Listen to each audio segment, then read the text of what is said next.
পুরো 486টা উপজেলাতেই অফিস হচ্ছে, হয়ে গেছে। সব থেকে নিয়ে আসো না তুমি, কই তোমার নিজের ইয়াতেই আছে কিনা বললাম 486টা উপজেলায় পরিদর্শন কক্ষ হয়ে গেছে, ইউনোরা মেনটেন করেছে সব। তো সেইখানেতে দেখেন, সেইখানে যদি 2 জনের নাম থাকে আমার কি আপত্তি, আমার কোনো ঠেকা, আমার কি বাপের জমিদারি? আমি যে কথাটা বলতে চাচ্ছি আমাদের ওই জল টাকাটা তো আলাদা, জল টাকাটা একটু বুঝলেন। আমি জল টাকার কথা বলি না, আমি বলছি এটা 486টার মধ্যে পড়ে না। জল টাকার কথা বাদ দাও, এইটার সমাধান একটাই, এটা ভোট দিয়ে এমপি আছে আমাদের সম্মানিত এমপি দুয়াই, এরাই পার্লামেন্টে যাবে, এরাই ল মেকার, এরা ফাইনাল করবে।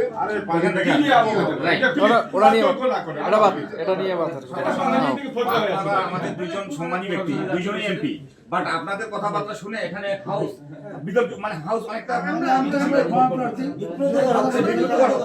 হাউসকে বিব্রত করিয়েন, এটা আমরা আশা করতে পারি না। এখানে ইউনো মহোদয় আছেন, ডিসিশন নিয়ে কথা হচ্ছে, এটা ঠিক না।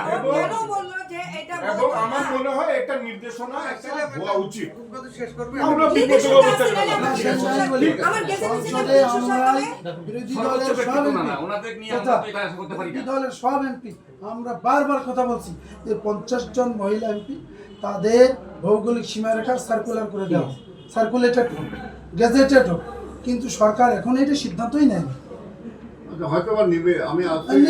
আমি তো বলছি একটা বক্তব্য শুনলেন, এইখানে সরকারি এবং বিরোধী দলীয় যারা সব এলাকায় সমান পাবে।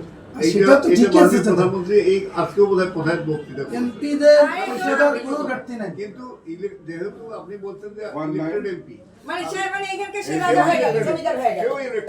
আমি তো বললাম যে আপনাদের দ্বারা মানে এই যে একটা অ্যাটিটিউড যে আমি এখানকার ইলেক্টেড এমপি, মানে আমি এখানকার রাজা বাদশা হয়ে গেলাম, জমিদার হয়ে গেলাম। What is this? What is this?